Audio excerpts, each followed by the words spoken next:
যিটো ঘটনা সংঘটিত হ'ল এইটো অতি দানৱীয় কাণ্ড এটা আৰু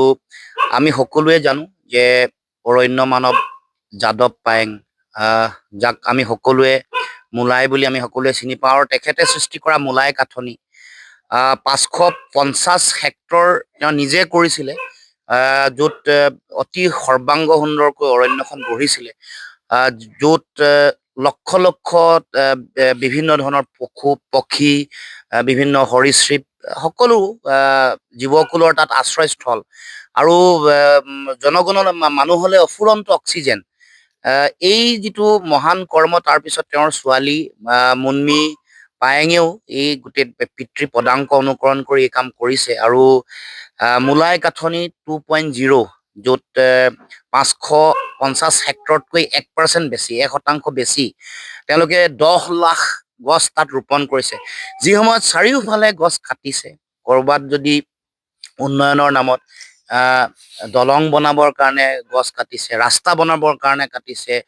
বিভিন্ন ধৰণৰ আৱাসস্থলীৰ কাৰণে বিদ্যালয় বা কৈছে যে যি সময়ত সমগ্ৰ ছাত্ৰ ছাত্ৰীয়ে যাদৱ পায়েং ডাঙৰীয়াই কৈছে যে সমগ্ৰ ছাত্ৰ ছাত্ৰীয়ে পৰিৱেশ ৰক্ষাৰ কাৰণে জৈৱ বৈচিত্ৰতা ৰক্ষা কৰিবৰ কাৰণে কাম কৰি আছে সেই শিক্ষা লৈ আছে সেই শিক্ষা ল'বলৈ যাওঁতে আকৌ বিশ্ববিদ্যালয় বা মহাবিদ্যালয়খন বনাবলৈ যাওঁতে গছজোপা কাটি আকৌ আৱাসস্থলীসমূহ বনাইছে এইটো কেতিয়াও কোনো কাৰণতে বিজ্ঞানসন্মত নহয় গ্ৰহণযোগ্য নহয় আৰু আমি কথা পাতোতে দেখিলো যে 5-10 বিঘা জুইৰে চানি ধৰিছে একেবাৰে ধূলিসাৎ হৈছে আৰু এই গোটেই ঘটনাই অকল সেই 5 বিঘা বা 10 বিঘা অঞ্চলৰ গছ গছনিবোৰকে প্ৰভাৱ পেলোৱা নাই সমগ্ৰ জৈৱ বৈচিত্ৰতা তাত থকা জীৱকুল পশু পক্ষীকুল আন বহু সৰীসৃপ বিভিন্ন ইনচেক্ট বিভিন্ন ধৰণৰ তেওঁলোকৰ ওপৰত ব্যাপক ভয়াৱহ প্ৰভাৱ পৰিছে গতিকে আমি ভাবো যে এই ধৰণৰ দুষ্কাৰ্য কোনো কাৰণতে হ'ব নালাগে আৰু যিসকলে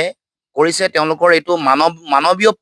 কাম কাজ নহয় মানৱীয় প্ৰমূল্যও নহয় মানৱীয় ধৰ্ম বা গুণো নহয় ইয়াক এগৰাকী দানৱেহে এনেকুৱা কাম কৰিব পাৰে প্ৰকৃতি যি সময়ত ধ্বংস হৈ আছে যাৰ ফলত আমি দেখিছো যে দিনে আমাৰ পৃথিৱীত উষ্ণতা বাঢ়িছে